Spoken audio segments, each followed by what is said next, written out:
नमस्कार दोस्तों, आप सभी का स्वागत है आपके अपने परिवार सक्सेस अचीवर हब में। आज के हम इस वीडियो लेक्चर में जीके जीएस प्रैक्टिस सेट संख्या 5 का डिस्कशन करेंगे, जो कि loco pilot ALP practice set जो एसके झा सर द्वारा निकाला गया है, उसी से हम क्वेश्चन को कवर करेंगे। ठीक है, चलते हैं अपने क्वेश्चन की ओर। पहला क्वेश्चन क्या कहता है, यदि एक उत्तल लेंस की क्षमता 3 डायोप्टर है तो उसकी फोकस दूरी क्या होगा। तो सबसे पहले यहाँ पे उत्तल लेंस कह दिया, तो उत्तल लेंस का फोकस दूरी पॉजिटिव होता है, तो यह दो ऑप्शन आंसर नहीं होगा। ठीक है, तो यहाँ पर होता है फोकस दूरी बराबर 1/t पावर होता है। ठीक है, तो एफ बराबर 1/p के वैल्यू यहाँ पर 3 दिया है। 1/3 का वैल्यू होता है 0.33 मीटर हो जाएगा। तो यहाँ पर हमारा ऑप्शन नंबर बी सही हो जाएगा। फिर हम अगले क्वेश्चन की ओर चलते हैं। अगला क्वेश्चन क्या कहता है, अगला क्वेश्चन बायोलॉजी का है। जननांगी हर्पीज संक्रमण डैश के कारण होता है। तो यह जो रोग होता है विषाणु के कारण होता है। तो इस प्रकार हमारा इसका आंसर नंबर डी हो जाएगा। यहाँ पे याद रखिएगा, कवक का अध्ययन माइकोलॉजी कहलाता है। ठीक है, ये भी पूछा जाता है क्वेश्चन। फिर हम अगले क्वेश्चन की ओर चलते हैं। अगला क्वेश्चन क्या कहता है, निम्नलिखित में से कौन सा कथन 25 डिग्री सेंटीग्रेड पर विभिन्न माध्यमों में ध्वनि के लिए सत्य है। तो एल्यूमिनियम में जो ध्वनि का वेग होता है 6420 मीटर प्रति सेकेंड, यह तो सही है। ठीक है, निकेल में जो ध्वनि का वेग होता है वह 6040 मीटर प्रति सेकेंड होता है, न कि 6240। तो यहाँ पे ऑप्शन नंबर बी गलत हो गया। तो हमारा ऑप्शन नंबर ए सही होगा, जो कि ऑप्शन नंबर कितना में दिया है, ऑप्शन नंबर ए हो जाएगा यहाँ पे। ठीक है, फिर अगले क्वेश्चन की ओर चलते हैं। अगला न्यूमेरिकल टाइप क्वेश्चन आ गया। जब किसी चालक पर 24 वोल्ट का विभव आरोपित किया जाता है और 96 मिली एम्पियर की धारा उससे होकर प्रवाहित होती है, तो चालक का प्रतिरोध क्या होगा। ठीक है, तो यह न्यूमेरिकल का क्वेश्चन है। तो हमारे पास फॉर्मूला है V बराबर आई आर। ठीक है, तो यहाँ R का वैल्यू पूछा है, V का वैल्यू दिया है और I का भी वैल्यू दिया है। तो यहाँ पे वैल्यू हम पुट कर देंगे, R बराबर V अपॉन आई। ठीक है, तो V का वैल्यू यहाँ पे कितना दिया है, 24 वोल्ट दिया है। और यहाँ पे I का वैल्यू कितना दिया है, करंट का 96 मिली। तो 96 मिली का मतलब होता है 10 के पावर -3। तो नीचे 10 के पावर -3 होगा, तो ऊपर जाएगा तो प्लस हो जाएगा, तो मतलब 1000 से ऊपर मल्टीप्लाई हो जाएगा। ठीक है, तो इसको काट लेते हैं, तो 24 चौका 96 हो जाएगा। अब 1000 को जब 4 से डिवाइड करेंगे तो 250 आ जाएगा। तो यहाँ पे ऑप्शन नंबर सी हमारा सही आंसर होगा। यह न्यूमेरिकल आपको बहुत अच्छे तरीका से समझ में आया होगा, उम्मीद कर सकते हैं। तो फिर हम अगले क्वेश्चन की ओर चलते हैं। अगला क्वेश्चन क्या कहता है, श्याम श्वेत मतलब ब्लैक एंड व्हाइट फोटोग्राफी में निम्नलिखित में से किस लवण का उपयोग किया जाता है। तो यह बहुत फेमस क्वेश्चन है, इसको याद रखिएगा। जब भी इस प्रकार के फोटोग्राफिक से रिलेटेड आए तो इसमें कुछ नहीं, सिल्वर ब्रोमाइड मार देना है आदमी के। ठीक है, तो इस प्रकार हमारा डी आंसर हो जाएगा। फिर हम अगले क्वेश्चन की ओर चलते हैं। अगला क्वेश्चन क्या कहता है, यदि इलेक्ट्रिक हीटर में टर्मिनलों के बीच का विभवांतर 60 वोल्ट है तो यह स्रोत से 4 एम्पीयर की धारा प्राप्त करता है। यदि विभवांतर को बढ़ाकर 150 वोल्ट कर दिया जाए तो यह कितना धारा प्राप्त करेगा। तो ओम के नियम आप पढ़े होइएगा। जब भी होता है, जब ताप स्थिर होता है तो भी डायरेक्टली प्रोपोर्शनल होता है आई के। ठीक है, तो यहाँ से फॉर्मूला निकल करके आ जाएगा। इसी को अगर हम आगे प्रोपोर्शनल साइन हटाते हैं तो आर आ जाता है, जिसको हम प्रतिरोध कहते हैं। तो V बराबर आई इंटू आर या आई आर इसको कह सकते हैं।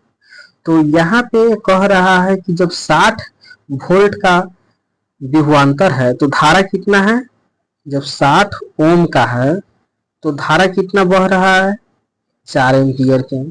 तो अगर हम यहाँ पे 150 वोल्ट कर दें तो कितना होगा, तो 4/60 इधर चला जाएगा डिवीजन में, तो 60 यहाँ पे हो जाएगा और 150 मल्टीप्लाई में हो जाएगा।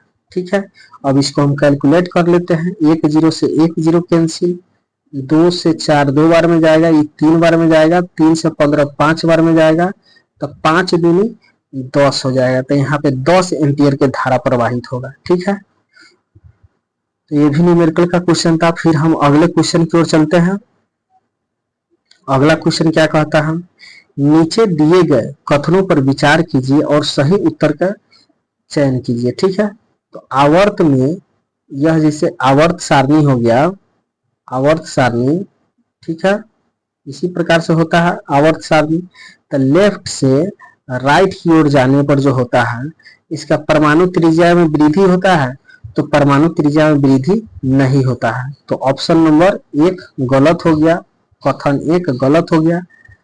और 2 में कौन सी कह रहा है, लेफ्ट टू राइट जाने पर नाभिकीय आवेश में वृद्धि होता है। तो हाँ, लेफ्ट से राइट जाएंगे तो नाभिकीय आवेश में वृद्धि होता है। तो कथन 2 नंबर सत्य है। ठीक है, इसी में एक पॉइंट और आप याद रखिएगा, जब हम आवर्त सारणी में ऊपर से नीचे जाते हैं तो आवेश समान होता है और परमाणु त्रिज्या बढ़ते जाता है। ठीक है, तो केवल 2 सत्य है, तो इस प्रकार हमारा डी सही आंसर हो जाएगा। फिर हम अगले क्वेश्चन की ओर चलते हैं। अगला क्वेश्चन क्या कहता है, निम्न कथनों पर विचार करते हुए सही उत्तर का चयन कीजिए।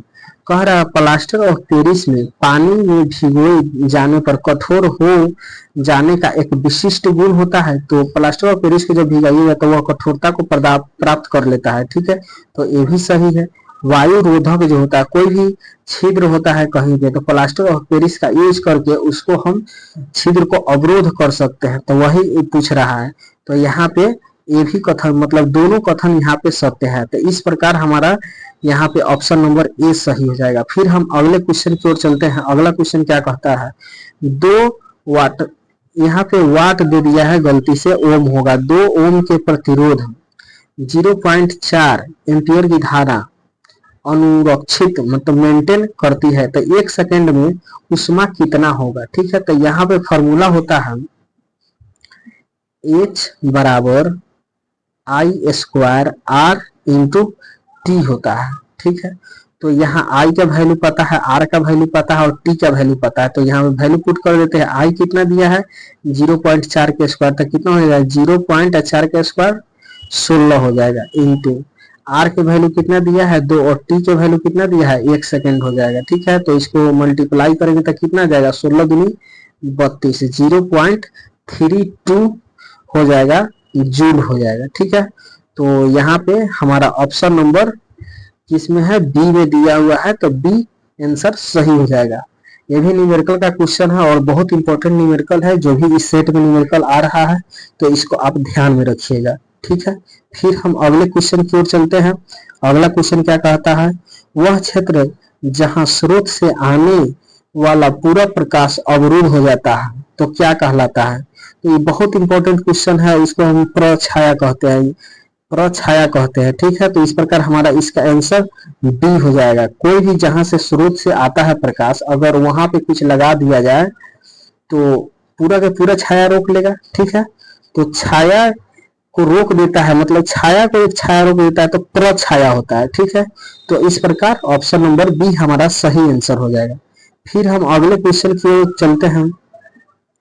एक अश्व शक्ति बराबर कितना होता है, तो एक हॉर्स पावर बराबर कितना होता है 746 वाट होता है। स्टैटिक टाइप का है, इसको याद रखिएगा। निम्नलिखित में से कौन सी राशि किसी दिए गए धातु के तार की वैद्युत प्रतिरोधकता को प्रभावित करता है। तो यहाँ R बराबर रो L अपॉन ए होता है। ठीक है, तो यह जो रो है इसको हम प्रतिरोधकता कहते हैं।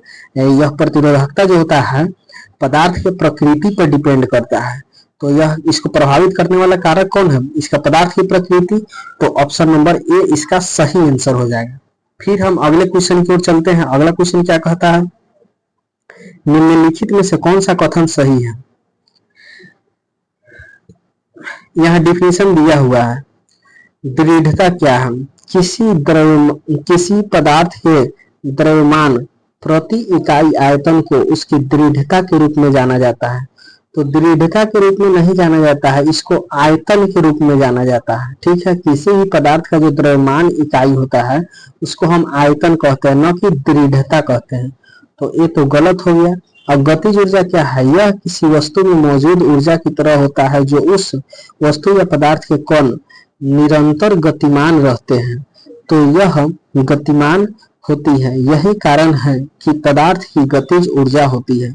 तो यहाँ पे गतिज ऊर्जा उसमें निहित होता है, तो यह यहाँ पे सही डिफिनीशन दिया हुआ है। तो इस प्रकार हमारा 20 सत्य होगा, तो हमारा यहाँ ऑप्शन नंबर 20 सही हो जाएगा। ठीक है, फिर हम अगले क्वेश्चन नंबर 30 की ओर चलते हैं। निम्न स्थितियों में प्रेरित विभवांतर के परिणाम और दिशाओं पर विचार कीजिए। कह रहा है एक सीधी जो धारावाही तार किसी स्थिर कुंडली की ओर 1.5 मीटर की चाल से गतिमान होती है, और बी में कह रहा है उसी धारा को जब उसकी कुंडली की धारा से जिसे दूर ले जाते हैं तो क्या होता है। तो यहाँ पे जब उसके पास ले जाते हैं तो परिमाण समान होता है, लेकिन जब दूर ले जाते हैं तो उसका चिन्ह अलग अलग होता है। तो इस प्रकार हमारा ऑप्शन नंबर ए सही हो जाएगा। फिर हम अगले क्वेश्चन की ओर चलते हैं। समान लंबाई और समान व्यास के तार तांबे, चांदी, नाइक्रोम और कांच के ये 4 प्रकार के तार दिया गया है। तो इसमें सबसे अधिक प्रतिरोध क्या होता है? प्रतिरोध का डिफिनीशन ही होता है जो धारा का विरोध करता है, जो अपने से होकर धारा का प्रवाहित का विरोध करता है, उसी को हम प्रतिरोध कहते हैं। तो यहाँ तांबा का तार हम यूज करते हैं इलेक्ट्रिसिटी में, चांदी का भी यूज कर सकते हैं लेकिन इसका यूज नहीं करते क्योंकि यह कॉस्टली होता है। नाइक्रोम का तो यूज होता ही है हीटिंग एलिमेंट में, लेकिन कांच से जो होता है धारा का प्रवाह नहीं होता है। तो इसमें सबसे अधिक धारा क्या बोलते हैं, इसमें सबसे अधिक प्रतिरोध किसमें पाया जाएगा? तो कांच के तार में पाया जाता है। तो यहाँ पे ऑप्शन नंबर बी सही आंसर हो जाएगा। ठीक है, एनोडाइजिंग प्रक्रिया में किस अम्ल का उपयोग किया जाता है? ठीक है, तो इसको याद रखिएगा, सल्फ्यूरिक एसिड का यूज इसमें करते हैं पतला करने के लिए। ठीक है, फिर हम अगले क्वेश्चन की ओर चलते हैं। यह रीजनिंग टाइप के है लेकिन इसको हम इसी में ले लिए हैं। टमाटर कैसा होता है? लाल होता है। टमाटर तो लाल ही होता है। तो पत्ता कैसे होता है? वृक्ष का पत्ता कैसे होता है? तो हरा होता है। तो यहाँ पे ऑप्शन नंबर बी सही आंसर हो जाएगा। फिर हम अगले क्वेश्चन की ओर चलते हैं।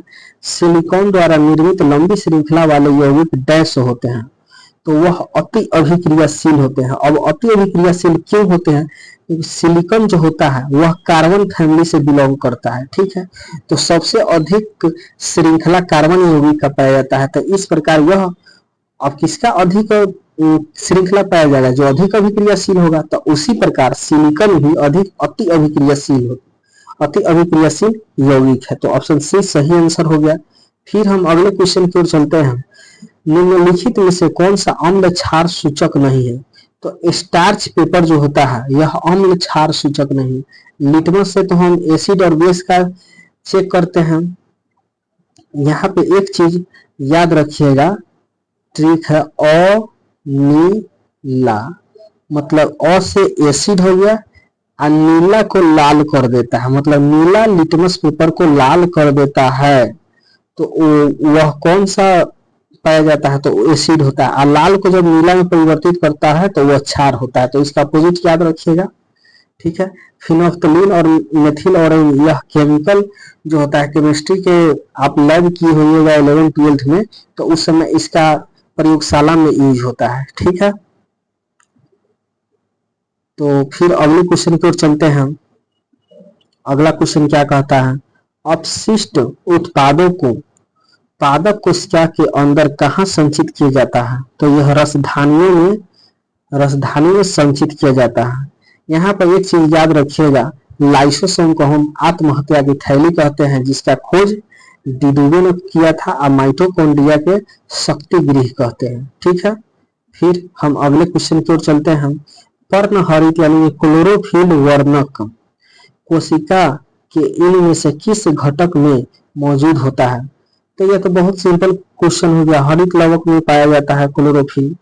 माइटोकॉन्ड्रिया हम डिस्कस कर ही दिया। लाइसोसोम को आत्महत्या का थैली कहता है। राइबोसोम को प्रोटीन फैक्ट्री कहते हैं, इसको भी याद रखिएगा। फिर अगले क्वेश्चन की ओर चलते हैं।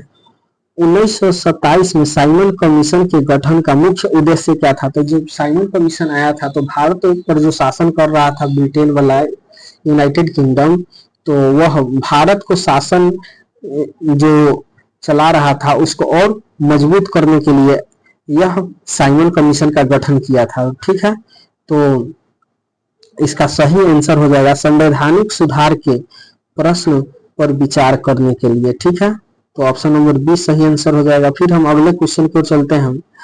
किस दिल्ली सुल्तान ने रक्त एवं लौह की नीति अपनाई थी? तो यह नीति बलबन ने अपनाई थी।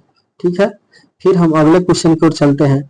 किस गुप्त शासक ने सर्वप्रथम महाराज धीराज की उपाधि धारण की थी? तो यहाँ पे हमारा आंसर हो जाएगा ऑप्शन नंबर 52 का ऑप्शन नंबर यहाँ पे सही आंसर हो जाएगा चंद्रगुप्त प्रथम हो जाएगा। ठीक है,